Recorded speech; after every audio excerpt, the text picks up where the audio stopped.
তিনটি ফ্লপ সিনেমার পর ৪ নম্বরটি হলো সুপারহিট, সঙ্গে ন্যাশনাল অ্যাওয়ার্ড। নায়িকা তানজিন তিশা এখন টক অফ দ্য শোবিজ। এই সাকসেস সেলিব্রেট করতে একটি পার্টি থ্রো করেন তিশা।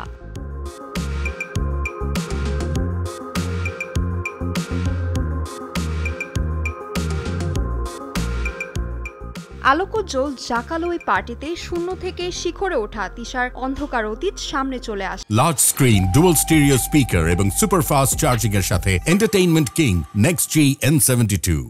আপন পর, শত্রু মিত্র, মুখ ও মুখোশ সব যেন এক গোলক ধাঁধা। পুরনো ক্ষত, পাপ কিংবা লোভের গল্পে রাত বাড়তে থাকে আর বাড়তে থাকে লাশের সংখ্যা। এমন গল্পে নির্মিত হয়েছে নতুন একটি ওয়েব ফিল্ম পয়জন।